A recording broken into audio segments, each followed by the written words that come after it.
Muy bien, chicos, muy buenas tardes. Bienvenidos a su curso de estimulación temprana. Y ahora vamos a tocar nuestro segundo tema de nuestro curso. Entonces, nuestro tema es relacionado a la neuroplasticidad, el entorno familiar y el desarrollo infantil.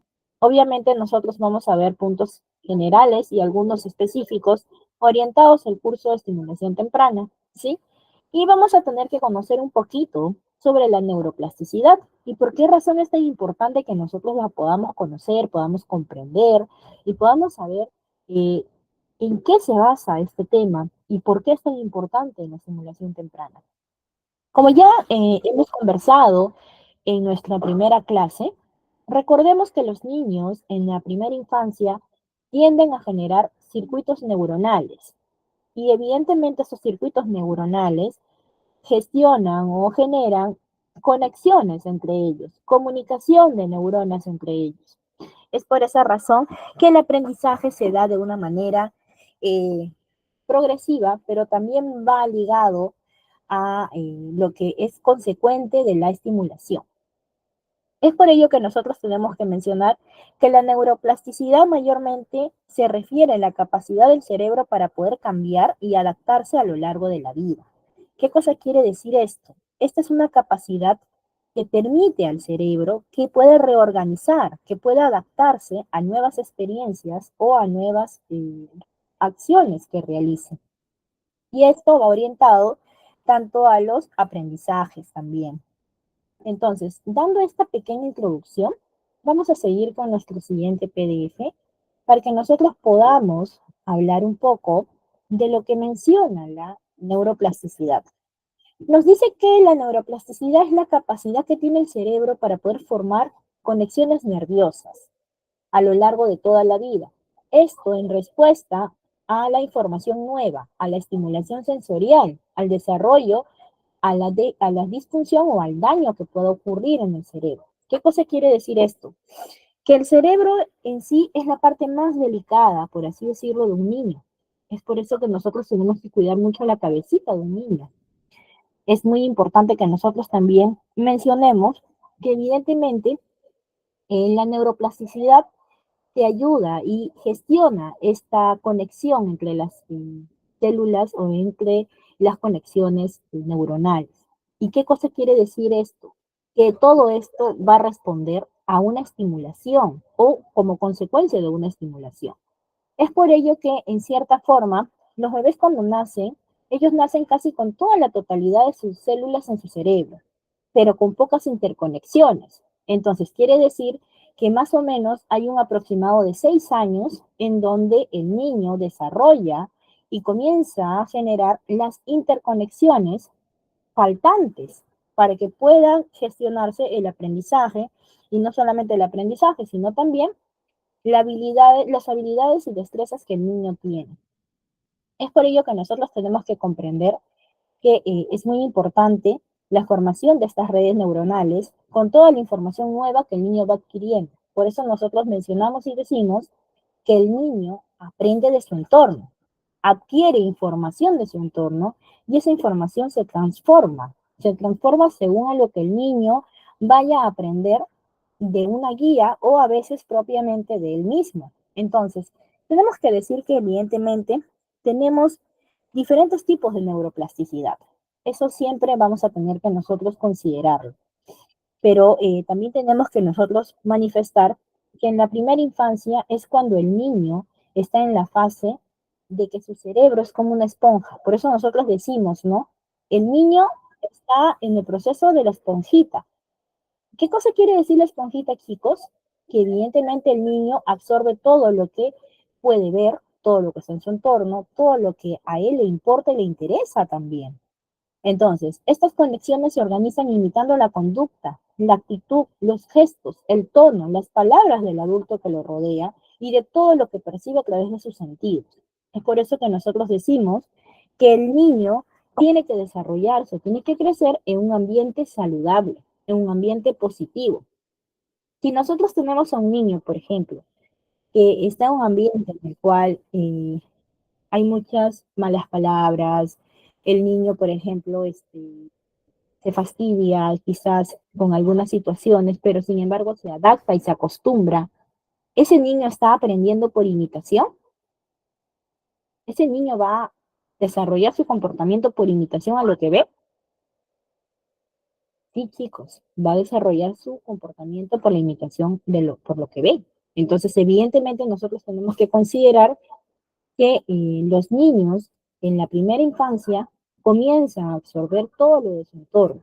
Por ejemplo, yo les voy a comentar un caso. Nosotros teníamos que hacer una actividad al aire libre, ¿sí? Entonces habíamos salido con un grupo de niños pequeños, de 4 añitos.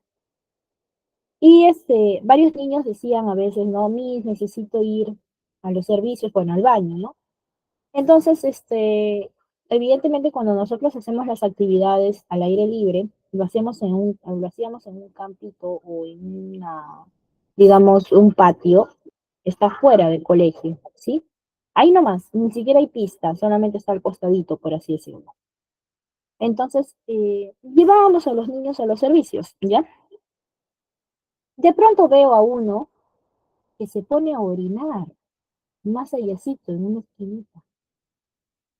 Entonces yo lo veo, ¿no? Y los vemos nosotros y evidentemente quizás puede parecer gracioso, pero lo primero que nosotros le preguntamos al niño, vamos a ponerle un nombre, ¿no?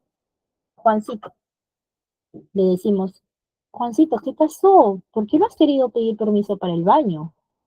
Y Juancito me dice, no, yo orino como mi papá. Yo hago mi pipí como mi papá, dijo, porque nosotros somos hombres, dice. Entonces, el niño en su inocencia cree que ese comportamiento es correcto, ¿cierto, chicos? ¿Cree que es correcto o no?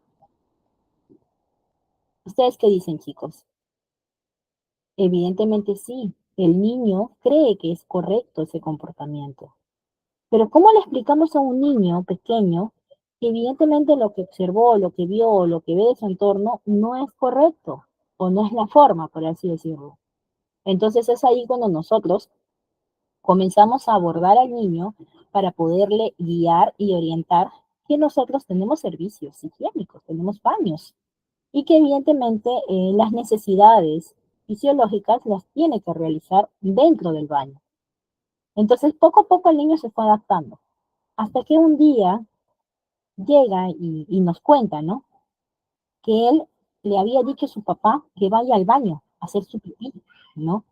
Y dice que su papá le dijo, ¿y por qué tengo que ir al baño? Si estamos acá, nosotros somos hombres, podemos orinar, ¿no? Algo así le dijo, ¿no?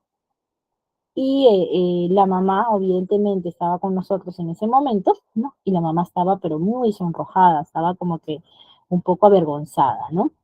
Pero sin embargo, el niño ya había comprendido que evidentemente la manera correcta de miccionar era hacerlo dentro de los servicios higiénicos. Entonces, se pudo lograr que el niño comprenda una situación a pesar de su aprendizaje o su experiencia vivida. Chicos, ¿ustedes qué dicen? Los leo en el chat. ¿Se pudo comprender?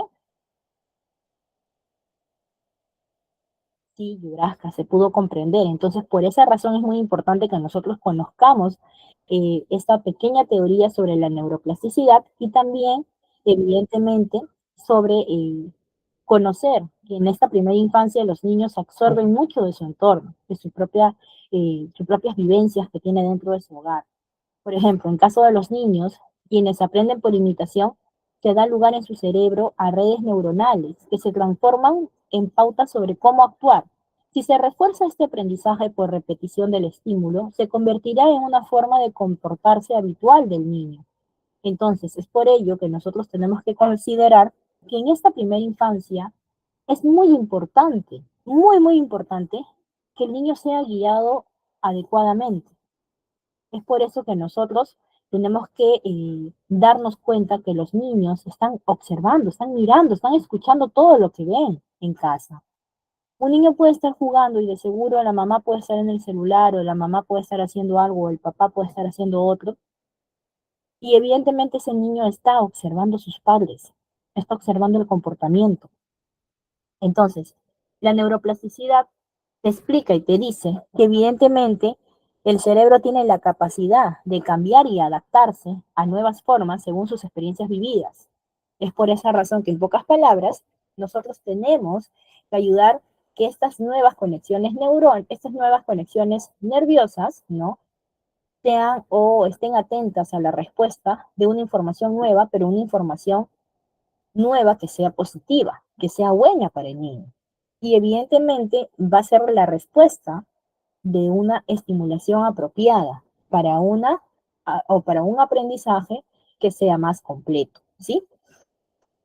Evidentemente, nosotros podemos aprovechar, dejando de lado de repente ciertas rutinas en casa, y podamos aprovechar en enseñarle a los niños cosas nuevas, apostando por hábitos que sean muy importantes para ellos.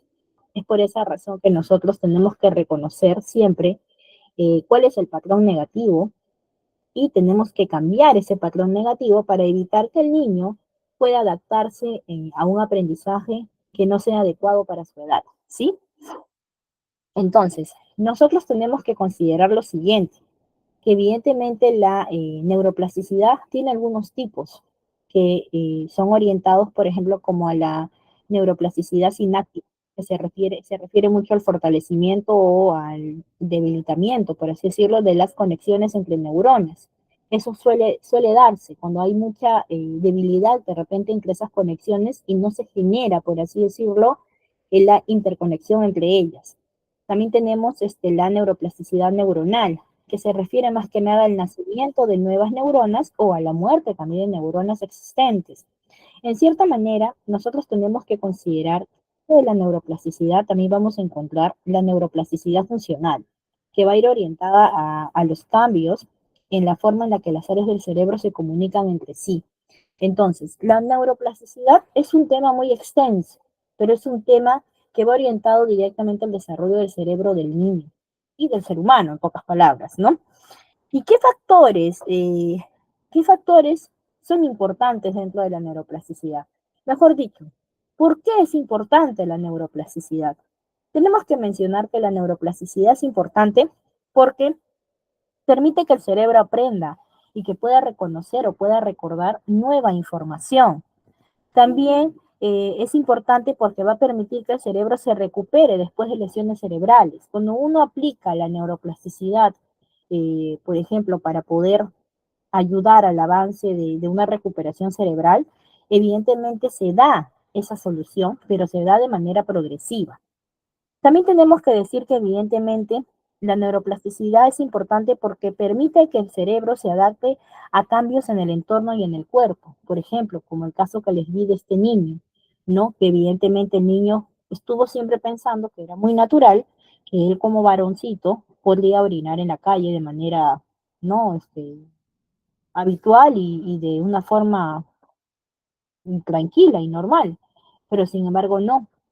Si nosotros lo sabemos orientar adecuadamente, sin decirle, evidentemente, que lo que el papá hacía estaba mal, porque nosotros no podemos juzgar a los padres, nosotros tenemos que ser muy cuidadosos, ¿no? Vamos a orientar adecuadamente al niño, indicándole que hay otra solución y que esa solución que él puede realizar, evidentemente, es la que normalmente hacemos todos. Entonces es ahí donde el niño comienza a generar su pensamiento crítico, comienza a generar su mismo discernimiento entre lo correcto y lo incorrecto, ¿sí? Pero ¿por qué también es importante la neuroplasticidad? Evidentemente la neuroplasticidad te ayuda a mejorar un poco la función cognitiva en las áreas como la atención y la memoria, ¿sí? Pero ¿qué promueve la neuroplasticidad? ¿O qué factores son importantes en esta neuroplasticidad? Evidentemente, tenemos que considerar que hay factores que nosotros tenemos que siempre indicar para que se dé una buena interconexión de estas neuronas o de estas conexiones nerviosas. Y en cierta forma, por ejemplo, tenemos que recomendar siempre el aprendizaje colaborativo, no solamente de escuela o de centro de estimulación, sino también de padres de familia, el sueño adecuado, una buena nutrición. Entonces, evidentemente la neuroplasticidad es la capacidad que puede ser desarrollada y fortalecida a lo largo de la vida. Si nosotros hacemos ejercicios mentales, por así decirlo, a lo largo de nuestra vida y cuidamos mucho nuestro cerebro, va a durar mucho más de lo que nosotros pensamos. Y eso se aplica desde los 0 meses, evidentemente. Y conocer la neuroplasticidad nos va a ayudar a nosotros a poder comprender cómo se da el aprendizaje, cómo se da el proceso de una estimulación en el niño, porque vamos a tener casos en los cuales de repente el proceso de estimulación en un niño ya se dé de manera más lenta que otros. Y quizás nosotros vamos a poder pensar que hay alguna condición de por medio, pero no, no es así. Evidentemente, los niños tienen un ritmo de aprendizaje y cada uno es muy independiente, muy individual en su proceso de desarrollo.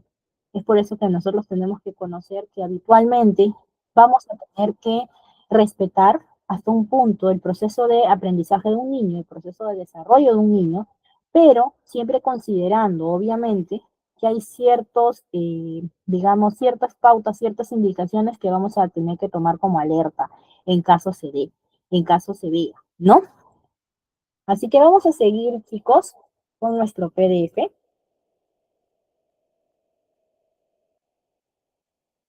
Ahora, evidentemente, nosotros tenemos que darnos cuenta de un punto importante. El cerebro de los niños es como una esponja, como ya les había mencionado. Absorbe todo, sobre todo a través de la imitación. En estos casos normalmente se debe apostar por crear una red neuronal nueva que se traduzca en una conducta adecuada y que se pueda sustituir la anterior. ¿Qué cosa quiere decir esto? Como el caso del niño que les mencioné. Esa conducta que había tomado el niño era inadecuada. Entonces nosotros habíamos apostado por enseñarle una nueva postura de la situación que se estaba presentando. Sustituimos la actividad anterior. Entonces, para eso nosotros hemos potenciado la exposición al estímulo para que pueda favorecer a una nueva red de información. Y eso se puede realizar. Nosotros, por ejemplo, podemos cambiar a un tiempo determinado, claro está, ciertas actitudes de un niño, ¿no? Con ciertas experiencias nuevas y aprendizajes nuevos guiados, para que ellos, por ejemplo, puedan de alguna u otra forma generar su pensamiento crítico, ¿sí?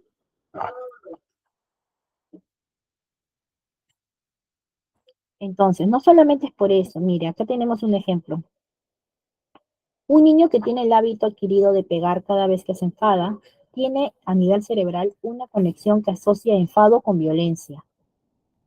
Para nosotros poder ayudarlo a desaprender esa conducta, no se debe no incentivar más ese circuito. Entonces, ¿cómo nosotros vamos a hacer que se genere una red nueva que sustituya a la anterior? En casa, el niño debe comprobar que resolver conflictos a través del diálogo es posible. También es recomendable darle al niño opciones para poder afrontar el enfado, logrando así que aprenda a canalizar esta emoción. Evidentemente, en su gran mayoría hay niños que relacionan el enfado con violencia, comienzan a reaccionar tirando cosas, de repente pateando, empujando. Entonces, como parte de un proceso de neuroplasticidad, para que nosotros podamos sustituir ese comportamiento negativo en un comportamiento positivo, tenemos que comprender o hacerle ver al niño que cuando yo estoy enfadada, yo hablo, yo me comunico, yo canalizo mi emoción. Es por ello que siempre recalco a todos que los niños en la primera infancia tienden a ser muy emocionales, ¿sí? Por ello que es muy importante que nosotros consideremos que la neuroplasticidad es una herramienta muy importante para poder estimular a nuestros niños y se practica mucho dentro de la estimulación temprana. Hoy en día, la neuroplasticidad ha sido evidenciada que tiene un impacto muy positivo en el rubro de la educación y se lleva muy de la mano en algunos países, considerando así el hecho de que podamos abordar a tiempo ciertos comportamientos en algunos niños, en algunas personas, claro está. Entonces, es por ello que nosotros tenemos que conocer este pequeño concepto y tenemos que ponerlo en práctica también como estimuladores, ¿sí? Vamos a continuar con el siguiente PDF. Ahora, hablando ahora de emociones, hablando ahora un poco de comportamientos inadecuados, ¿no? Nosotros tenemos que considerar algo que es muy importante, pero antes de seguir a este punto, vamos a ver un pequeño videíto que es orientado a comprender un poco qué es la neuroplasticidad, ¿sí? Y para esto les voy a compartir un pequeño videíto, un minutito, para que podamos comprender un poquito más sobre la neuroplasticidad y luego venimos ya con este punto sobre el ambiente familiar en el embarazo y cómo repercute también en el proceso de estimulación de un niño, ¿sí? Un ratito.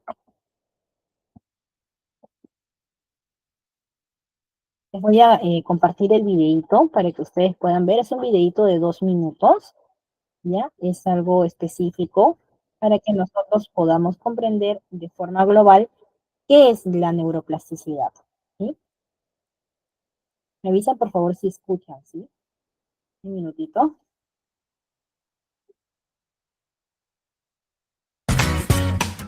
Contrario a lo que se creía hasta hace algunos años sobre nuestra capacidad de aprender, la evidencia científica actual ha demostrado que el cerebro humano tiene una increíble maleabilidad. Esta capacidad llamada neuroplasticidad es la propiedad del cerebro para adaptarse y cambiar dinámicamente a lo largo de la vida en respuesta a la estimulación. Esto significa que cada hábito que hemos desarrollado a partir de la repetición y la práctica constante ha configurado una ruta neuronal que lo sostiene. Probemos con un ejemplo simple, la forma en que saludas al llegar o conectarte a una clase. Puede que solamente digas hola o buenos días. Ahora piensa que tu nuevo trabajo te pide que saludes en japonés. Es probable que tengas que practicar mucho, no solo la pronunciación, sino el hábito de no responder hola a un saludo, sino Ohayou gozaimasu. Ohayou gozaimasu. La forma cotidiana en la que respondes un saludo ha creado por años una ruta de respuesta casi automática en tu cerebro. Si las personas queremos eliminar un hábito o reemplazarlo por otro, necesitamos construir una nueva ruta o camino neuronal. Aprender un idioma, sentirnos confiados con un nuevo atajo en la calle, cantar una canción de moda, podemos hacerlo. ¿Cómo? Pasando de la teoría a la práctica. La manera en que la experiencia cambia el sistema de circuitos del cerebro demuestra que podemos desarrollar nuestras habilidades a través del esfuerzo consciente sin importar nuestra edad o los acontecimientos que hayamos vivido en el pasado. Tanto las y los docentes como sus estudiantes son capaces de crear nuevas rutas en su cerebro, de cambiar y desarrollar nuevos hábitos. Por ejemplo, ser más empáticos, escuchar activamente o ser asertivos. Y todo esto es posible gracias a la neuroplasticidad. Niños, jóvenes, adultos o mayores, no importa el continente en el que vivamos o el idioma que hablemos, el cerebro nunca deja de aprender.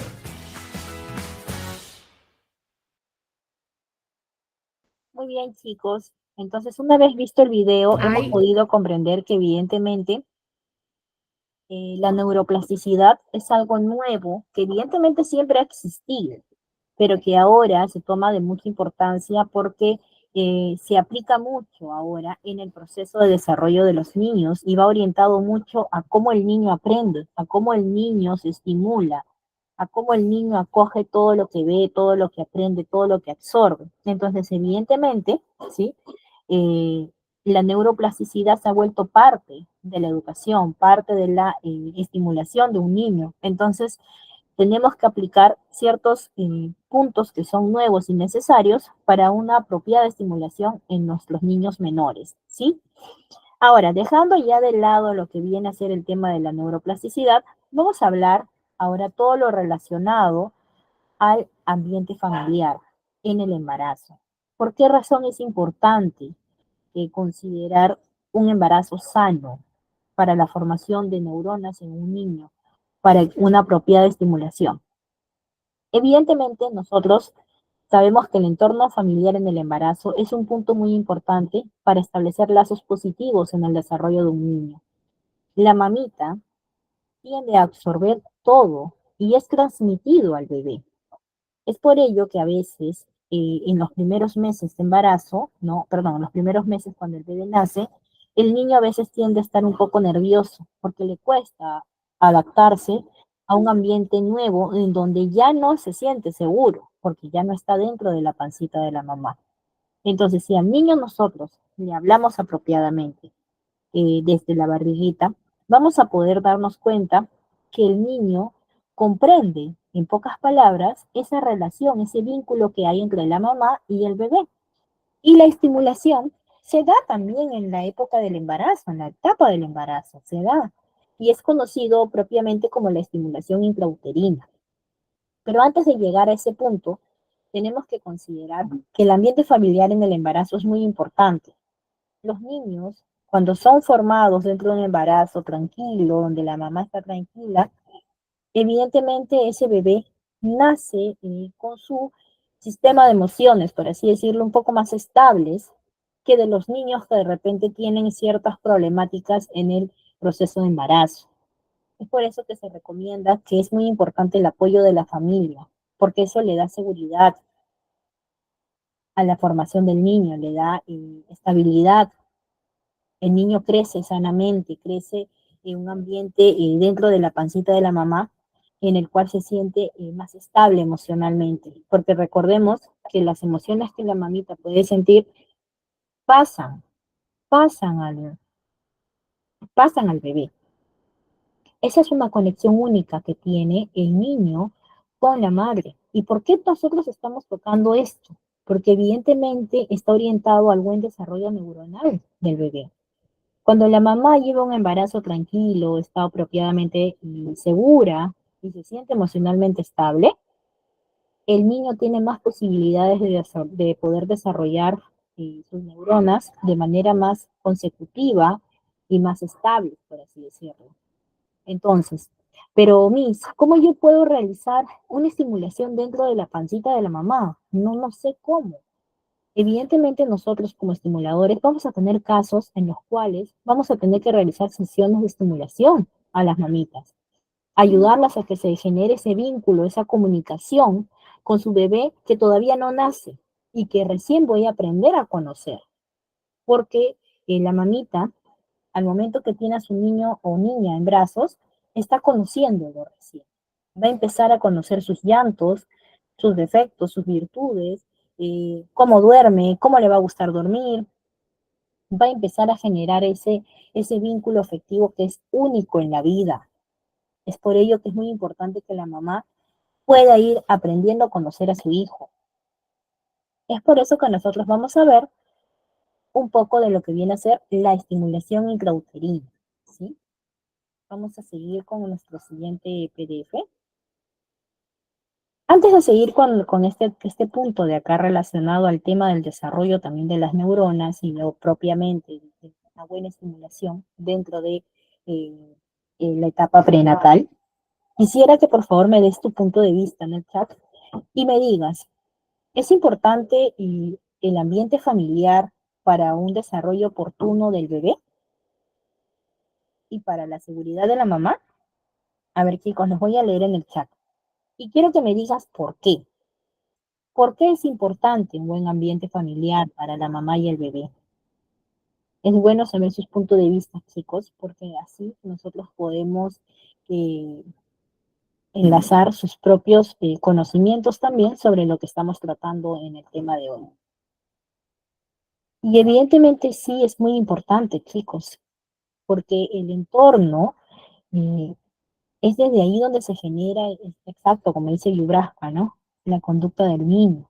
Desde ahí parte las emociones que pueda tener, la seguridad que pueda sentir. Es por ello que nosotros ahora usamos mucho o se usa mucho lo que viene a ser la estimulación intrauterina. Entonces, pero Miss, ¿qué es la estimulación intrauterina? ¿Por qué razón ahora se conoce tanto y es tan mencionado dentro del rubro de estimulación temprana? Siempre ha existido lo que es una estimulación prenatal, ¿sí? Siempre ha existido lo que se le conoce como profilaxis, pero esta estimulación de profilaxis es más orientada al relajo que la mamá pueda tener para que pueda relajar un poco, para que pueda ayudar a todo su cuerpo a prepararse para un parto, ¿sí? Pero la estimulación intrauterina va más orientada a ciertas actividades y estímulos que van a proporcionar al feto durante el embarazo, ayudar a promover su desarrollo y bienestar. Y estos estímulos pueden incluir música, sonidos, conversación, movimiento, tacto. Es muy importante que nosotros consideremos que la estimulación intrauterina se trabaja ahora mucho, mucho dentro de los centros de estimulación temprana. Por eso nosotros decimos que dentro de nuestro proceso de crecimiento y desde el inicio de la vida, en la etapa prenatal, los bebés en formación, somos capaces de sentir y de aprender a la par que nos desarrollamos para que lo que será nuestra nueva existencia fuera del útero materno. Y esta evolución de nuestras capacidades físicas, mentales y emocionales no depende solamente de las condiciones genéticas, sino también va a depender del ambiente en el que transcurre la gestación, y no solamente eso, sino también por los mismos estímulos que recibe el bebé por nacer, ya que son muy fundamentales y necesarios para su desarrollo. ¿Qué cosa quiere decir esto? Bueno, les cuento una pequeña experiencia para que nosotros nos podamos dar cuenta qué tanto o qué tan enlazados están los bebés dentro de la pancita con la mamá. Bueno, yo soy mamita y me tocó ir a mi chequeo, ¿no? Ya les estoy hablando hace unos años. Y yo estaba con ganas de comer, pero por no llegar tarde a la cita, dije, ah, ya bueno, mejor paso la cita y ya saliendo como. Entonces me fui yo bien tranquila, pero sí tenía hambre, mi barriga se movía. Y dije, bueno, pues ya ni voy a comer, saliendo.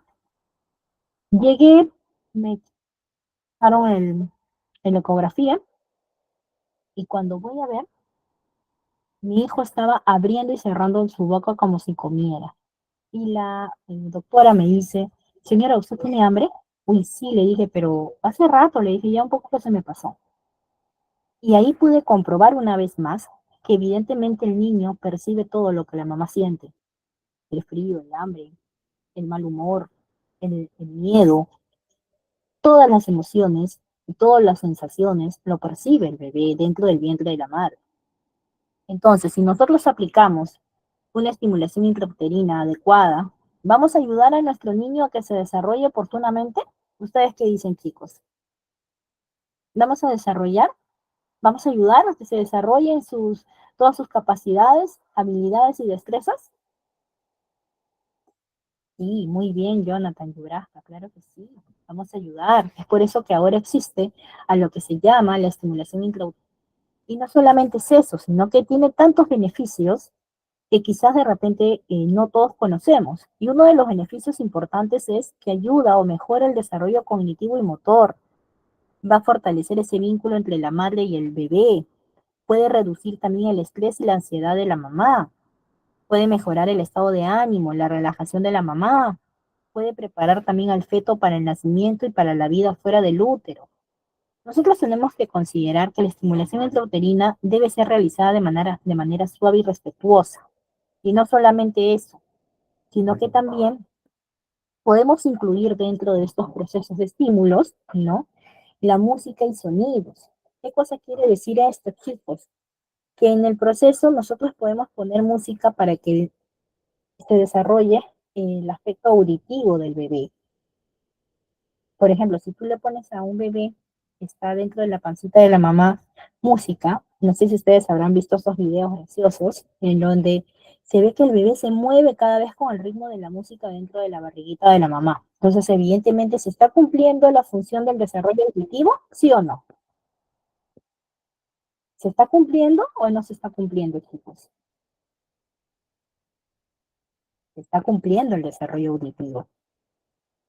Entonces, si nosotros nos ponemos a hablar con el bebé y el bebé se mueve y tiene una respuesta de movimiento ante nuestras palabras, ante las palabras del papá, de la abuela, del hermano, y el bebé tiene una respuesta del estímulo, ¿estamos desarrollando su aspecto lingüístico? ¿Estamos desarrollando o no el aspecto lingüístico? Sí, estamos desarrollando el aspecto lingüístico. ¿Y saben por qué, chicos? Porque él está empezando a oír palabras que todavía no sabe el significado, pero que evidentemente va a conocer. Y cuando nazca y escuche palabras, las va a asociar y va a poder saber que va a poder asociar su aprendizaje y que hay una comunicación, que hay una interacción que ya él ha escuchado anteriormente. ¿Sí?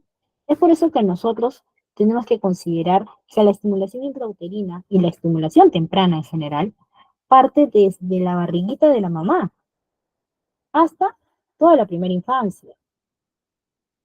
Si nosotros, por ejemplo, hacemos movimientos suaves con nuestra pancita, las mamás, le ayudamos a la mamá a hacer movimientos suaves, ¿hay un desarrollo motor del niño? ¿Ustedes qué dicen? ¿Hay un desarrollo motor o no? Sí, hay un desarrollo motor, porque la mamita se mueve y el bebé también se mueve. Y es más, está sumamente comprobado que cuando la mamita se mueve de un lado a otro, ¿no? El bebé también se mueve de la misma manera, copia las sensaciones que percibe de su madre.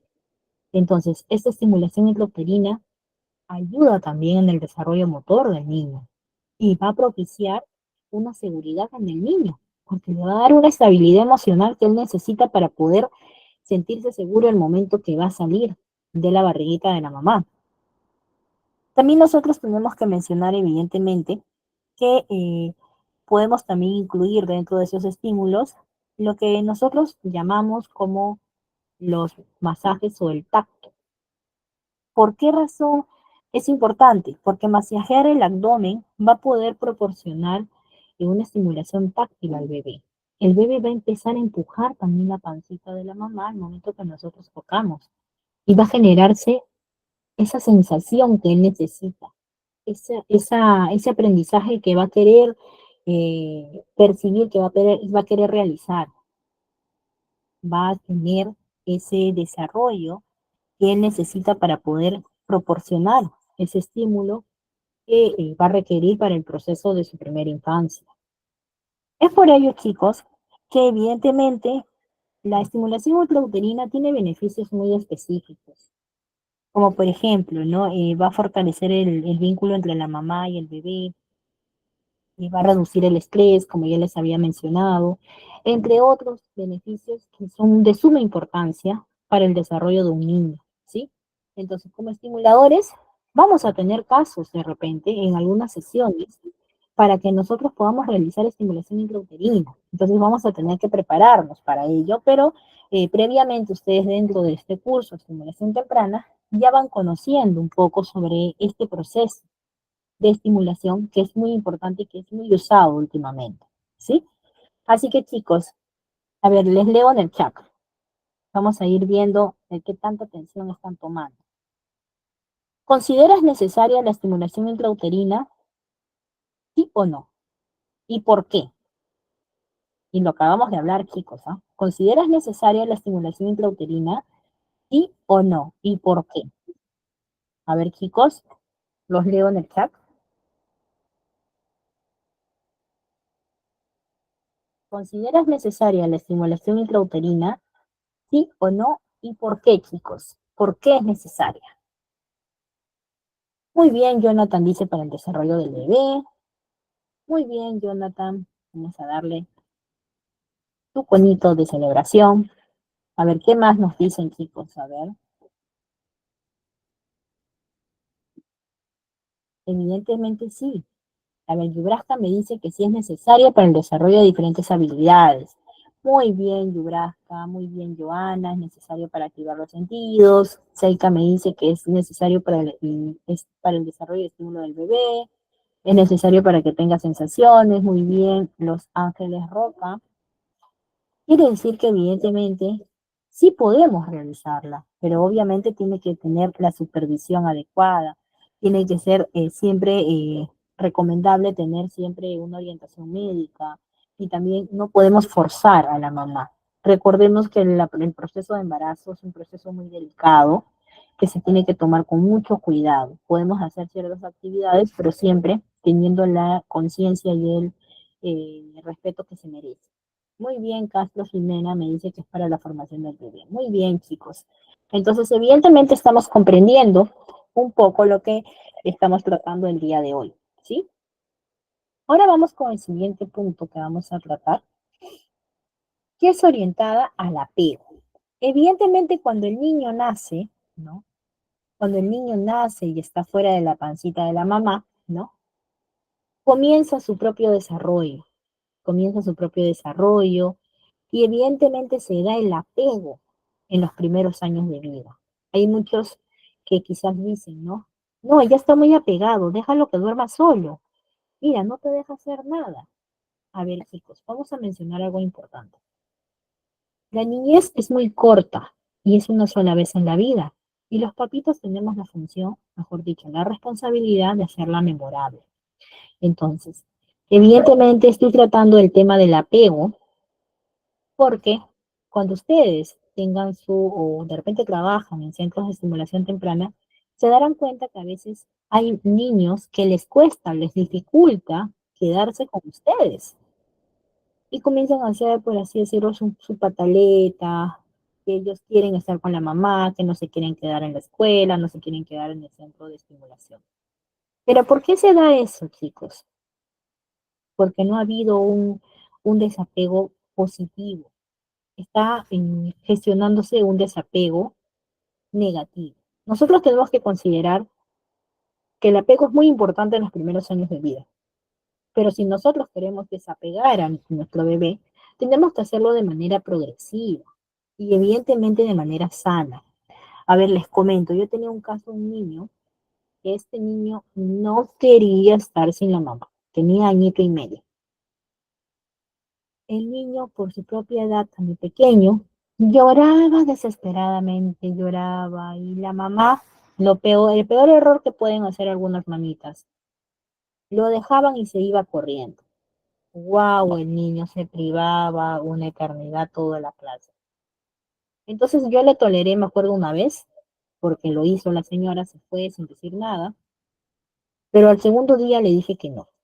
Hablé con la mamita, le dije, no es la manera correcta, señora. Tenemos que considerar que en los primeros años de vida el apego es muy importante y que desapegar a nuestros niños ya conlleva también un poco de paciencia, de empatía y de consideración.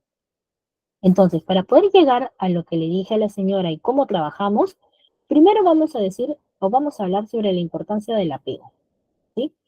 El apego durante los primeros años se considera muy esencial porque va a contribuir a la solidez de los aprendizajes socioemocionales que los niños van a adquirir desde la primera infancia y que va a perdurar hasta su edad adulta, ¿sí? Pero tenemos que nosotros mencionar qué es el apego. Y evidentemente el apego, ¿ya? Se define de cómo los primeros vínculos se establecen eh, con los niños, ¿no? Desde el nacimiento con su madre, padre o persona cuidadora, y que sirven de base para todas las relaciones afectivas que se establecerán durante el resto de su vida. ¿Qué cosa quiere decir? ¿Por qué me dice que el apego es importante? Primero que todo, tenemos que considerar que el apego es un proceso fundamental en los primeros años de vida, porque va a influir mucho el desarrollo emocional, el desarrollo social y cognitivo de un niño. Y evidentemente hay algunos puntos esenciales que nosotros tenemos que considerar dentro del apego. El apego brinda seguridad y confianza, porque va a proporcionar una sensación de seguridad y confianza al niño, lo que es esencial para su desarrollo emocional. ¿Esto qué cosa quiere decir? Que un niño con emociones estables es un niño que puede estimularse de manera adecuada y que va a sentir que evidentemente puede avanzar y puede relacionarse de manera oportuna. También, evidentemente, el apego regula las emociones, porque el niño comienza a sentirse más seguro y tiene esa habilidad para poder manejar su propio estrés, porque la propia seguridad le va a brindar esa estabilidad que necesita para poder, eh, por así decirlo, ir en contra de los problemas o actuar frente a ciertas situaciones inesperadas, ¿sí? Pero ¿por qué también es importante? Porque el apego también ayuda mucho al desarrollo social, porque influye en la capacidad del niño para poder formar relaciones saludables con los demás. Y luego de eso se genera la empatía, porque el niño comienza a sentirse seguro porque tiene el amor de la mamá, tiene la consideración, la atención que el niño necesita. Recordemos que en los primeros años los niños necesitan sentirse valorados. Y no solamente en los primeros años, esto aplica hasta la adolescencia, que es la edad también más complicada para un ser humano. También me dice que evidentemente, por ejemplo, también ayuda mucho a la inteligencia. Un niño seguro es un niño que propiamente está relajado, no tiene ese estrés y no tiene ese bloqueo de la inseguridad. Entonces le va a permitir, evidentemente, al niño aprender cosas nuevas. Y en realidad el apego también va a ayudar mucho también a la independencia, porque recordemos que un apego seguro permite al niño desarrollar independencia y autonomía de manera saludable. Y evidentemente tenemos nosotros que mencionar que el apego es una de las herramientas más poderosas para que nosotros podamos darle al niño la seguridad que necesita, ¿sí? Y no solamente es eso, sino que también si nosotros consideramos sobre qué es el apego, tenemos que definir que el apego es un vínculo emocional muy profundo y duradero, que se forma entre un niño y su cuidador, que puede ser su cuidador, su mamá, su papá, su abuela, puede ser cualquier persona con la cual él se sienta vinculado.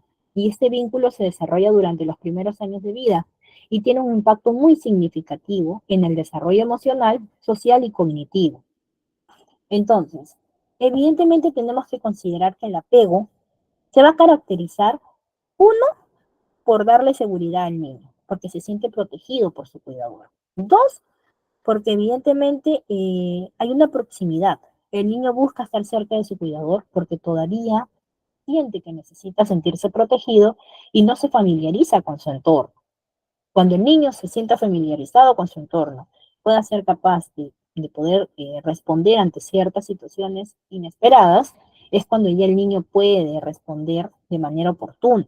Entonces, evidentemente el apego va a gestionar no solamente el hecho de que, ay, pobrecito, él está muy apegado a mí, no lo puedo separar de mí. No, tiene que ser de manera progresiva. Y evidentemente hay tipos de apego. Tenemos el apego seguro, que es el niño que se siente seguro y confiado de su cuidador. El apego desorganizado, que el niño no tiene un patrón claro de apego, como que sí quiere estar sin su mamá, como que no, como que sí, y a la vez no comprende o no va a comprender todavía que se tiene que desapegar, pero de manera progresiva. Evidentemente, el apego está influenciado por ciertos factores que son muy específicos, como por ejemplo, la calidad de la interacción entre el niño y el cuidador. Tiene que haber una calidad de interacción, tiene que haber una interacción clara, precisa, concisa. El niño puede comprender si tú le hablas de manera adecuada. Evidentemente tenemos que considerar que el apego es muy saludable, chicos, es muy saludable. ¿Y por qué hablamos del apego? Porque nosotros vamos a tener casos así como los que le acabo de mencionar, ¿no? Que la mamita, por ejemplo, me dejó al niño y se iba corriendo. La mamita no trabajaba, ¿no? Entonces, yo cuando la cité, decidí hablar con ella y le mencioné sobre los beneficios, la importancia del apego y cómo íbamos a hacer el proceso de desapego, por ejemplo. Entonces, lo primero que hicimos fue lo siguiente, pues, que la mamá tenía que estar presente en el aula, que el niño sienta que su mamá está con él, porque evidentemente si ustedes dejan a un niño así por así en un ambiente que no conoce a nadie, ese niño se va a sentir triste, se va a sentir inseguro, chicos, ¿sí o no? Claro, se va a sentir triste, se va a sentir inseguro. Entonces nosotros tenemos que ser empáticos. Y es por ello que nosotros invitamos a la mamita que pueda participar, que se pueda quedar en el aula. Y fue de manera progresiva, hasta que poco a poco, por ejemplo, le decíamos, ¿no? Por ejemplo, vamos a ponerle un nombre. Juancito, le decíamos. Eh, mamita se va a ir al baño, ¿sí? Tú estás aquí con nosotros y mamita va a regresar. La primera vez el niño gritó y lloró, pero cuando vio que su mamá regresó, se limpió sus lágrimas y se calmó. Y después, a la segunda vez, le dijimos que vuelva a hacer lo mismo, pero esta vez fuimos con él, llevándolo con la mamita hasta los servicios. Y le dijimos, señora, quédese ahí, que él se quede afuera, respetando que usted tiene que todavía terminar ahí. Y nosotros le decíamos, Juancito, no te preocupes porque mamita está acá. Y si mamita en algún momento no está, ella va a venir a recogerte. Entonces, ¿cuál había sido el problema? Que la mamita mucho le mencionaba al niño que si se portaba mal lo iba a dejar en el colegio. Entonces, evidentemente el niño tenía miedo o no tenía miedo de quedarse. No nos conocía, pero ya la mamita ya le había metido ese chip al bebé, al niño pequeño en su cabecita. Entonces el niño estaba de miedo, chicos, estaba de miedo y es por eso que el niño no se adaptaba todavía a estar con nosotros dentro del aula. Y así la tuvimos a la señora 2 meses, 3 meses. A lo mucho fue 3 meses. Hasta que un día el niño se puso a jugar y la mamá le dice, voy al baño, Juancito, por ejemplo, ¿no? Y se fue al baño y regresó. Pero el niño ya ni cuenta de que la mamá había regresado. Hasta que después de 2 días yo le digo, señora, déjelo ya, vaya nomás. Me dice, ¿está segura? Me dice, sí, pero ya tiene que usted quitar esas palabras de su boca de que sí, que si se va a portar mal, lo va a dejar en el colegio, porque si no, el niño vamos a retroceder en vez de seguir avanzando.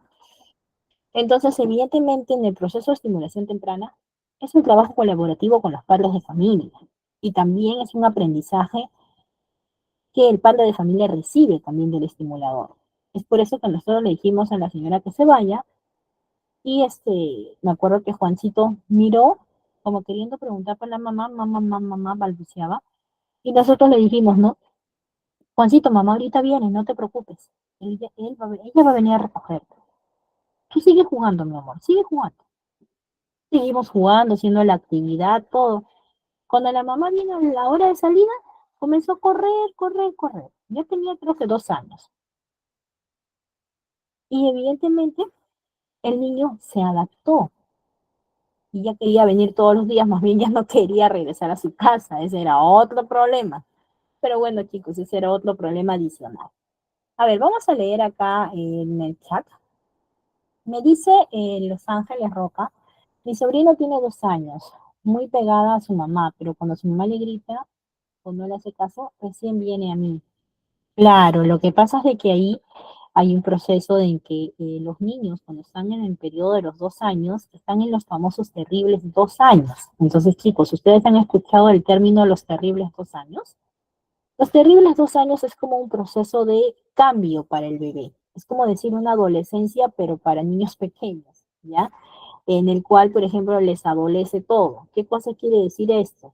Que el niño ya no es bebé, sino que ya es niño. Y le dificulta ese cambio porque hay un cambio neuronal, hay un cambio hormonal, hay un cambio social, hay un cambio radical en el bebé. Y a veces quiere y no quiere, se siente seguro y no. Y comienza esta transformación de poder aceptar ciertos cambios que vienen de su misma persona y que les cuesta a veces aceptar y relacionarse también. Es por ello que los niños cuando están en el proceso de 2 años tenemos que tener mucha paciencia. Ahora, también me dice, mi hermano lo llevó a un kinder de 2 años y la Miss le dijo que se retire. Se puso a llorar y la Miss no le dejó y lloraba y lloraba. Y la mamá le pidió que se podía quedarse y la Miss dijo que no. Entonces, está bien esa actitud de esa estimulación. No, está mal la actitud porque las tendencias que ahora nosotros trabajamos dentro tanto de la educación inicial como de la estimulación temprana es que haya mucha participación del padre de familia, que haya mucha comunicación con ellos. Y evidentemente el desapego tiene que ser de manera progresiva si quiere darse de manera positiva, ¿sí? Porque en cierta forma tenemos que aplicar todo lo que sea en beneficio del niño. No podemos ir en contra de su desarrollo, de su inseguridad, de lo que siente. Al contrario, tenemos que ayudarlo a canalizar esas emociones para que ellos se sientan más familiarizados con el ambiente y con el entorno. ¿Sí? Entonces, ese es un punto muy importante que nosotros tenemos que tomar en cuenta para que podamos siempre abarcar y estar con las premisas nuevas respecto a la estimulación temprana. Vamos a continuar, chicos, con este tema. Ahora, tenemos el punto del desarrollo infantil desde los 0 meses. A ver, chicos, primero tenemos que nosotros considerar que en el desarrollo del niño, ¿no? De la primera infancia, evidentemente tenemos, como se dice, algunas indicaciones, algunas cartillas que me dicen que de tal a tal mes el niño tiene que hacer tal y tal actividad. Pero recordemos algo importante. En este proceso pueden haber cambios.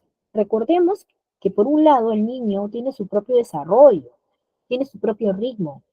Entonces, tenemos que dejar que también el niño con una estimulación adecuada comience a generar su propio desarrollo. Entonces, pero para esto tenemos una guía. Esta tablilla, por ejemplo, es una guía nada más.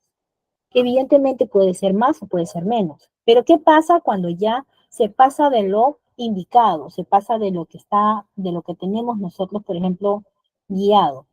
Ahí sí ya tenemos que nosotros orientar a que sea derivado a un especialista para que le haga, ¿no?, la revisión adecuada según al déficit en el desarrollo que pueda tener, ¿no? Según también el aspecto en el cual tenga un poco de retraso en el desarrollo, por ejemplo, cognitivo, motor, social.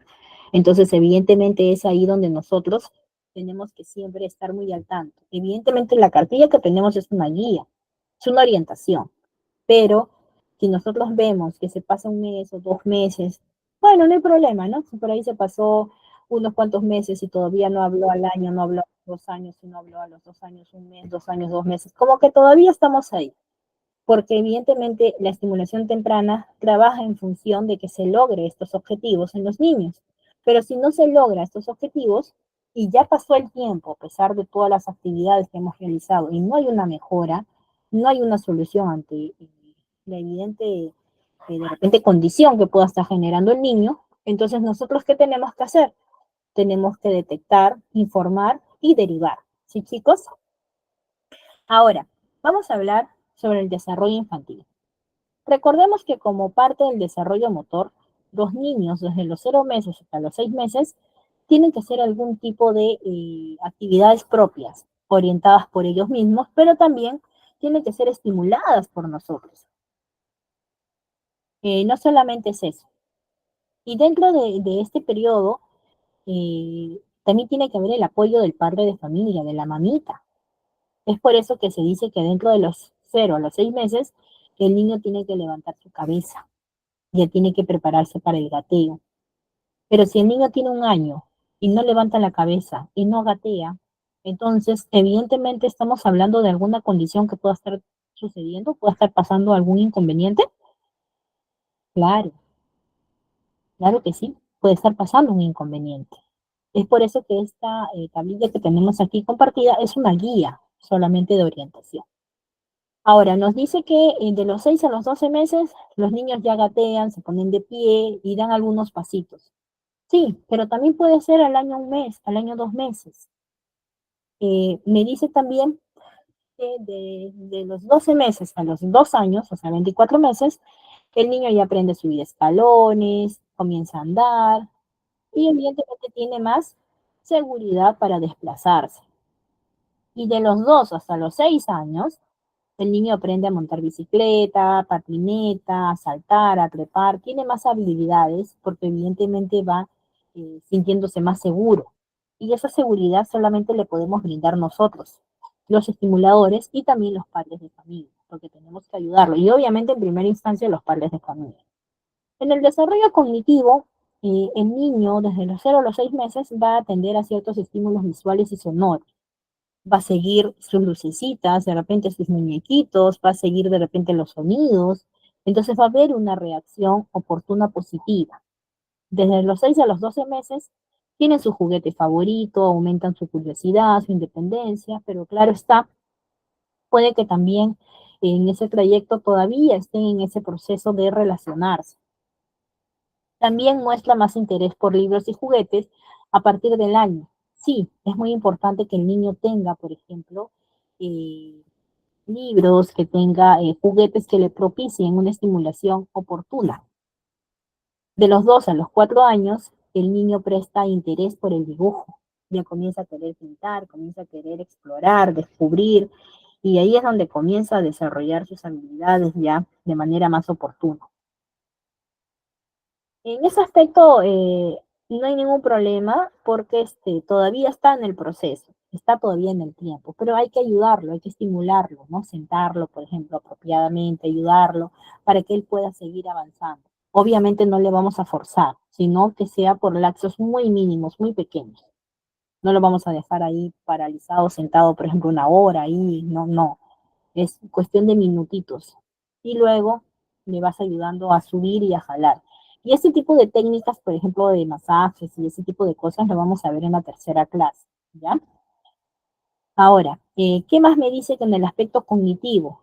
El niño va a perfeccionar, por ejemplo, parte del dibujo, se va a vestir solo, va a ganar más autonomía. Ahora, este es un punto crucial y muy importante en el aspecto del lenguaje. Evidentemente, de los 0 a 6 meses, el niño se comunica con el llanto eh, y las sonrisas y los balbuceos. Nosotros tenemos que conocer que los niños comienzan a desarrollar una comunicación no verbal en esta primera infancia, más que nada en estos primeros meses. Pero sin embargo, vamos conociendo su llanto, cómo se da. Hay llanto de sueño, hay llanto de hambre, llanto de dolor, llanto de fastidio. Y la mamita va conociendo, y la persona que ya ha tenido experiencia, por ejemplo, va a saber cuando un niño llora por algo muy diferente a lo usual. Entonces, de los 6 a los 12 meses, dice primeras palabras. No en todos los casos, chicos, no en todos los casos. A veces en estos tiempos, de los 6 a los 12 meses, solamente balbucea, pero todavía no habla. Hay algunos casos que a partir del año, por ejemplo, empiezan a unir palabras, como hay en otros casos que no, que a veces solamente todavía están intentando, pero todavía no hablan. Entonces, evidentemente, este desarrollo en el área del lenguaje se va a dar de manera progresiva, pero tenemos que tenemos que estar muy alertas también y atender oportunamente lo que nosotros podamos detectar. Y evidentemente, desde los 2 a los 6 años, ¿no? Evidentemente, pues el niño comienza ya a hablar, a tener algunos problemas con el fonema, pero comienza a desarrollar propiamente su forma ya de poder expresarse. Y evidentemente a partir de los 4 o 6 años tiene la capacidad de expresar sus pensamientos, sus emociones, si algo le duele, qué le gusta, qué no le gusta. En algunos casos hay demoras en el proceso del lenguaje, porque evidentemente también necesitan ese apoyo, ¿no? Esa estimulación oportuna para que puedan ellos avanzar. Pero si vemos que ya pasa más del tiempo adecuado, entonces ya es necesario que sea revisado, ¿no? Detectado, informado al padre de familia para que pueda ser revisado el niño, ¿no? Ahora, en el aspecto social, desde los 0 a los 6 meses, el niño tiene dependencia al 100% de los padres. Desde los 6 a los 12 meses muestra más interés por grupos, pero todavía con miedo al desapego, ¿no? Todavía tiene ese lazo ahí con la mamita, con la familia que ya conoce. Luego, evidentemente, va a ir perdiendo el apego de sus padres y va a buscar jugar con otros niños, pero no en todos los casos. En algunos casos va a buscar jugar con sus juguetitos, ¿no? De los 2 a los 4 años tenemos la famosa etapa de los terribles 2 años, en donde vienen las rabietas. Y ya les he explicado que en este proceso el niño todavía está en esa adaptación a su entorno, a conocerse a sí mismo, a poder aceptar sus cambios. Y de los 4 a los 6 años, evidentemente el niño disfruta ya con los juegos en grupo, ya cambia de su perspectiva, de su pensamiento. Entonces, se da evidentemente este proceso de desarrollo de manera oportuna. Pero si en todo caso hubiera algún signo de alerta en el proceso de desarrollo, lo primero que nosotros debemos hacer es informar al papá, a la mamá, para que ellos puedan atender la detección que ha sido informada por ustedes, ¿sí? Ahora vamos a seguir con nuestro siguiente PDF. Tenemos ahora un tema muy interesante que va orientado mucho al desarrollo del niño. Y evidentemente nosotros tenemos que considerar el tema del desarrollo de las inteligencias múltiples. Todos los niños y todas las personas tenemos diferentes tipos de inteligencias. En algunos casos las hemos desarrollado y en otros casos las tenemos todavía ahí, pero no las desarrollamos porque todavía de repente ni tenemos nosotros de repente conocimiento de qué inteligencias serán, ¿no? Pero sin embargo tenemos que hablar un poquito de estas inteligencias múltiples y evidentemente tenemos que considerar que las inteligencias múltiples fue propuesto por Howard Gardner, ¿no? Él fue un psicólogo muy conocido, ¿no? Y él evidentemente afirma que existen diferentes tipos de inteligencias y que cada individuo desarrolla aquellas que más le convienen. ya sea fomentando la inteligencia musical, corporal, entre otras. Cada persona tiene un alto potencial para poder destacar y fortalecer un tipo u otro tipo de inteligencia. Eso quiere decir que evidentemente dentro de las inteligencias múltiples, nosotros tenemos que considerar que hay estrategias las cuales podemos realizar para poder detectar si es que podemos desarrollarlas o no. Como por ejemplo, dentro de las inteligencias lingüísticas, nosotros podemos desarrollar habilidades de lectura, escritura y comunicación efectiva. Y ahí es donde nosotros podemos darnos cuenta que si tenemos la capacidad de realizarlo, entonces evidentemente tengo esa inteligencia. ¿Qué pasaría si nosotros en el mundo apoyaríamos a todos los niños a que desarrollen su propia inteligencia? Cada niño tiene una inteligencia muy particular. Si nosotros podemos orientar y guiar a nuestros niños de manera adecuada, valorando lo que saben hacer, porque hay niños que saben hacer ciertas actividades de manera innata, evidentemente el mundo cambiaría. La perspectiva de crianza, la perspectiva de comunicación, de inteligencia, de avance sería muy distinta. Y en otros países les resulta 100% y lo aplican, como por ejemplo Dinamarca, como Suiza, como por ejemplo Suecia, y lo aplican de manera oportuna. Entonces, yo para poder darme cuenta que mi inteligencia está marcada en algún aspecto, tengo que darme cuenta que si yo practico resolución de problemas, matemáticas, entre otros, y se me hace muy fácil, se me hace bonito para mí, entonces tengo una inteligencia lógico-matemática. Si yo realizo actividades que involucren el espacio, como también dibujo o arquitectura, o me gusta, por ejemplo, los espacios, evidentemente tengo una inteligencia espacial, porque puedo ordenar, puedo determinar ciertos espacios. Ahora, si nosotros tenemos, por ejemplo,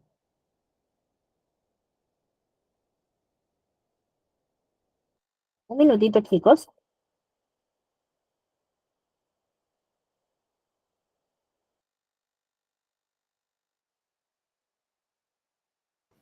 Por ejemplo, ¿no? Si nosotros tenemos, por así decirlo, la capacidad de practicar actividades físicas como deportes, danza y entre otros, es porque tenemos la inteligencia corporal kinestésica desarrollada.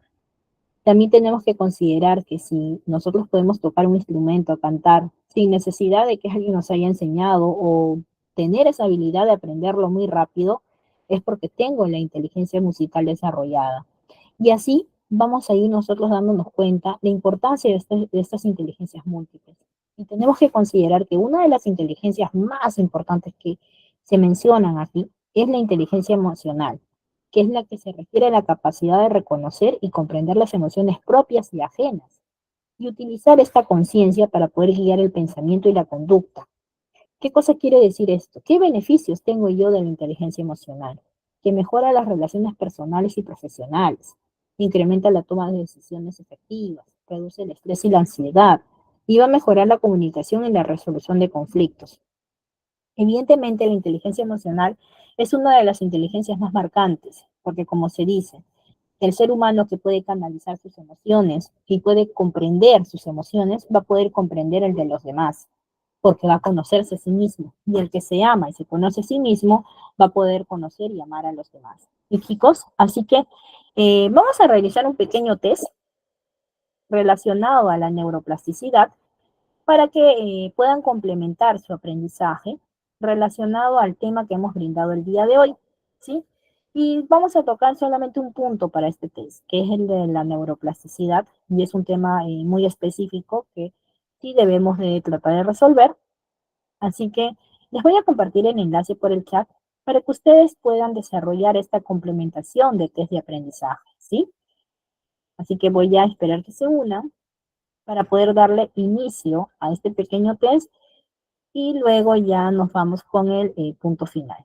Y chicos, así que tratemos de entrar el enlace para poder complementar este aprendizaje y así conocer un poco más a fondo y saber qué tanto he podido aprender de la neuroplasticidad.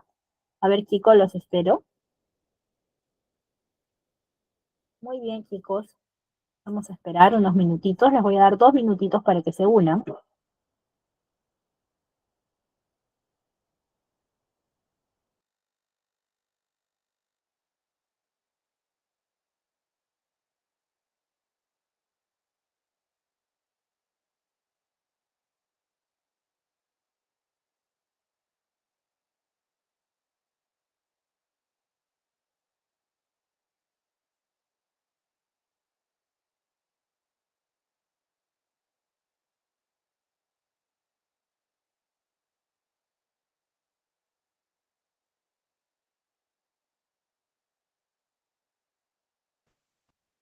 Chicos, en todo caso, los que no puedan ingresar, no se preocupen, ¿sí? Y los que ya están en el enlace, vamos a esperar un minutito más y le doy por iniciado.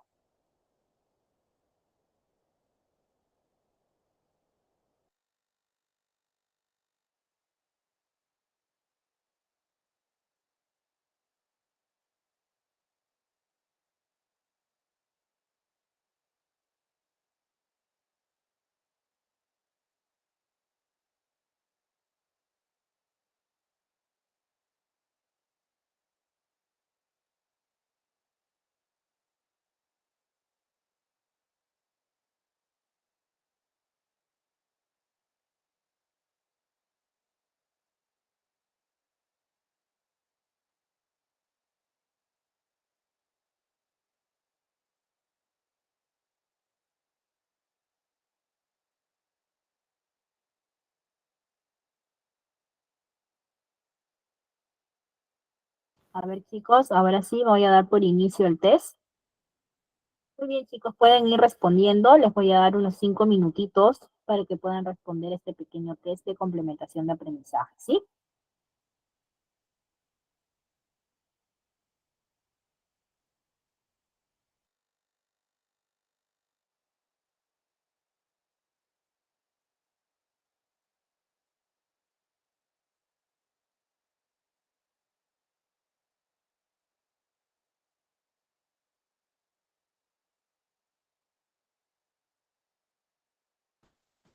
Marina, cualquier información o cualquier duda puedes escribirlo al chat. Recordemos que esta clase es grabada, por eso que pueden ustedes indicar acá en el chat. Si en todo caso no pueden ingresar al enlace, no se preocupen. ¿Sí? En la siguiente clase también vamos a tener otro test de complementación.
Muy bien, Claudia, muchas gracias por la confirmación.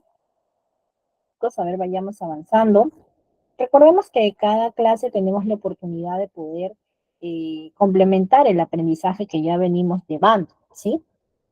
Tenemos que aprovechar también el hecho de que estamos aprendiendo algo nuevo y obviamente tomar en cuenta que con ITEC podemos siempre capacitarnos y para cada puesto laboral siempre es necesario, ¿no? Es necesario que nosotros tengamos una evidencia de lo que estamos siendo preparados.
Muy bien, chicos, muy bien, Yasmín, Liliana, Anaí, muy bien. A ver, vamos viendo cómo van desarrollando, chicos. ¿Todavía tienen tiempo? ¿Todavía tienen 2 minutitos más?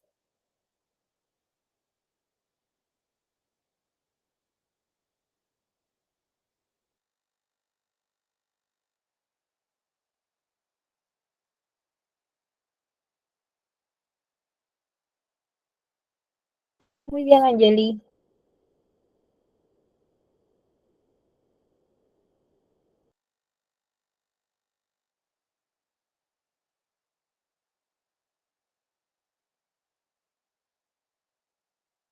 Muy bien, Jonathan.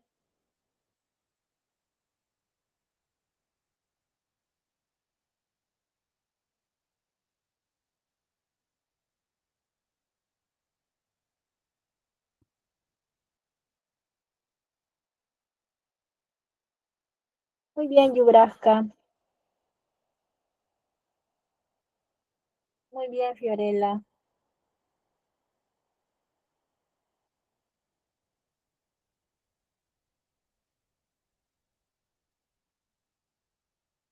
Muy bien, Sonia. Fiorella, muy bien.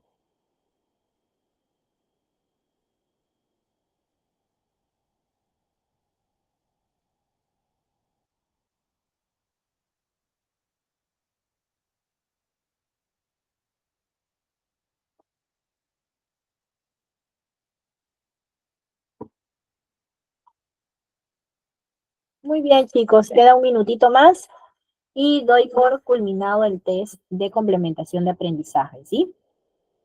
Muy bien, Ana. Muchas gracias por la confirmación. Muy bien, chicos, se han unido casi todos, chicos, muy bien. Gracias por su participación. Evidentemente veo que ustedes están muy a la vanguardia de aprender cosas nuevas y eso es muy importante. De por sí ya el hecho de que estén aquí en esta clase presentes ya habla muy bien de ustedes, de que quieren aprender algo nuevo y quieren evidentemente desarrollarse oportunamente. Muy bien, Patricia, muy bien, Jimena. Ahora sí, le voy a dar por culminado el test. Gracias a todos por su participación. Y bueno, chicos, evidentemente tienen que celebrar siempre cada avance que ustedes hacen, cada intento por querer aprender, por algo nuevo. Muy bien, Edith. Y felicitar a todos ustedes, chicos, por estar aquí presentes y aprender y dedicarse a este rubro que es muy importante para el desarrollo de los niños. Recordemos que el trabajar con niños es una vocación de servicio que nosotros tenemos que poner en práctica, ¿sí? Entonces, la experiencia les va a permitir a ustedes desarrollarse de manera más positiva, oportuna y ser cada día mejores y capacitarse mucho más, chicos, mucho más. Así que evidentemente eh, el tema que hemos tratado el día de hoy, le vamos a hacer una pequeña retroalimentación y luego damos por finalizado el curso, ¿sí? El tema de hoy, perdón. Bueno, evidentemente el día de hoy hemos tenido un tema muy interesante, que es el tema de la neuroplasticidad, el entorno familiar y el desarrollo infantil. Como neuroplasticidad hemos visto que evidentemente se refiere más que nada a la capacidad que tiene el cerebro para formar nuevas conexiones nerviosas. Y evidentemente también nosotros comprendemos que los bebés nacen con la totalidad de todas sus interconexiones nerviosas o neuronales y que evidentemente eso permite que en la primera infancia el niño pueda absorber como si fuera una esponjita todo lo que ve en su entorno. Entonces la neuroplasticidad cuando se practica de manera adecuada, orientada al desarrollo del niño, a la estimulación del niño, suele ser muy positiva y sobre todo muy específica y suele ser una herramienta muy importante para el desarrollo del niño. También hemos visto sobre el ambiente familiar en el embarazo. ¿Qué cosa quiere decir esto? Que en este proceso, por ejemplo, que la mamita tiene que tener un ambiente tranquilo y relajado, porque eso va a conllevar al buen funcionamiento y al buen desarrollo neuronal de los niños. Y todo está relacionado, el entorno, el ambiente, está orientado, va de la mano para una buena generación de neuronas y se establezca una buena neuroplasticidad en los niños. También hemos hablado hoy día sobre la estimulación intrauterina, lo importante que es conocer que esta estimulación es muy positiva para el desarrollo del niño cuando todavía está en la pancita de la mamá, ya que mediante esta estimulación los niños pueden desarrollar ciertas habilidades cognitivas, auditivas y entre otras, y van a poder evidentemente desarrollarse oportunamente y van a sentirse estimulados en el proceso de su desarrollo. Hemos visto sobre la importancia del apego. ¿Por qué es importante? Ya que contribuye mucho a la solidez de aprendizajes socioemocionales. Y evidentemente, en los primeros años de vida, este apego genera un vínculo que establece seguridad y confianza en el niño. Y esto es muy importante para el desarrollo del niño, ya que la estabilidad le da seguridad al niño. Y no solamente para el niño, sino el resto de su vida. También hemos visto sobre el desarrollo infantil desde los 0 meses y evidentemente hemos especificado que esta tablilla es una guía. Evidentemente hay cositas que van a poder hacer antes o que van a poder hacer después del tiempo estimado. Pero si nosotros vemos que hay un signo de alerta y que se gestiona o se realiza actividades fuera del tiempo estimado, ¿no? Y muy fuera del tiempo estimado, ahí sí tenemos que informar oportunamente. Y también hemos visto lo que conlleva el desarrollo de las inteligencias múltiples. Lo importante que es conocer que todos tenemos diferentes tipos de inteligencias y que todos tenemos diferentes dones y que no podemos juzgar a un pez, por ejemplo, por no saber respirar, por ejemplo. Evidentemente ese pez, su ambiente, su entorno es el agua y si tú a ese pez lo dejas fuera del agua, evidentemente no va a poder resistir, no va a poder desarrollarse. Es lo mismo que sucede con las inteligencias múltiples y las personas, los seres humanos. Nosotros tenemos que conocer que evidentemente somos buenos para algunas cosas y quizás para otras no del todo, ¿sí? Y eso no quiere decir que seas malo, simplemente tienes diferentes tipos de inteligencias y de perspectivas. Así que chicos, bueno, este ha sido nuestro tema del día de hoy. Espero que les haya gustado. Espero que realmente puedan ponerlo en práctica y agradecerles a todos ustedes por su participación y por estar aquí presentes, ¿no? En esta clase, ¿sí? Coordinadora. Gracias, Miss, por acompañarnos en nuestra segunda sesión. Muchas gracias también a nuestros estimados participantes por